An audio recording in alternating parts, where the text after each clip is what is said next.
কি রে গণেশ, কার সাথে কথা কইছিলি? ওই রাজপেয়াদা জিজ্ঞেস করছিল এত ভালো মিঠাই কে বানায়। তুই কি বললি?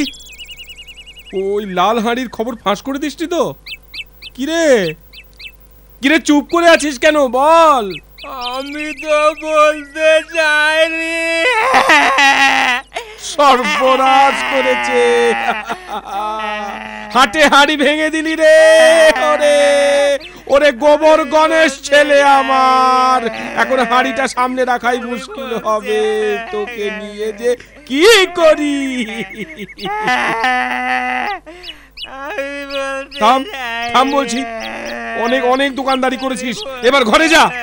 ভ্যাঁ করে আর কাঁদতে হবে না, গোবর গণেশ কোথাকার। আজ রাতেই শীত কেটে বামুনের ঘর থেকে লাল হাঁড়িটা চুরি করতে হবে। তারপর ওই আশ্চর্য হাঁড়িটা রাজামশাইকে উপহার দেব।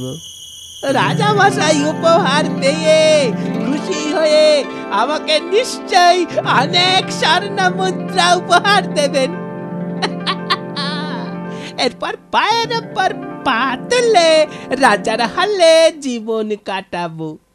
বামুনের মতো দিন রাত দোকানদারি করা আমার পোষাবে না। রাত তো অনেক হলো, এখন নিশ্চয়ই ওরা ঘুমিয়ে পড়েছে। যাই যাই, এই সুযোগে হাঁড়িটা হাতিয়ে নি।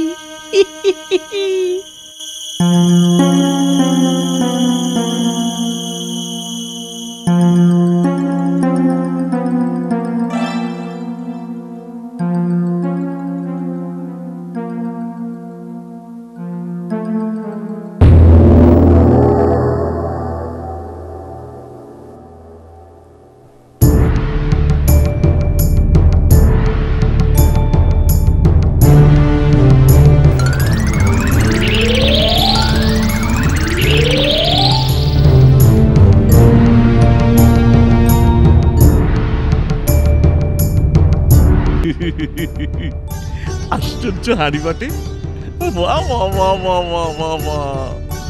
অমৃত অমৃত। এর স্বাদ পূর্বে কোনো মিঠাইয়ে পাইনি। কিন্তু মিঠাই তো আমি আহারের শেষ পাতে গ্রহণ করি। তুমি কি আমাকে এমন করে হাঁড়ি এনে দিতে পারো যা থেকে পোলাও, কালিয়া, আমিষ আহার পাবো? আগে মহারাজের যখন ইচ্ছে চেষ্টা করে দেখতে পারি। সেই ভালো। এই হাঁড়ি পেয়ে খুশি হয়ে আমি তোমায় 100 রূপোর মুদ্রা পুরস্কার দিলাম। আয় নাও। আর ওই আমিষ হাঁড়ি যদি এনে দিতে পারো তো তোমায় আমি 1000 স্বর্ণ মুদ্রা পুরস্কার দেব। যথা আজ্ঞা মহারাজ।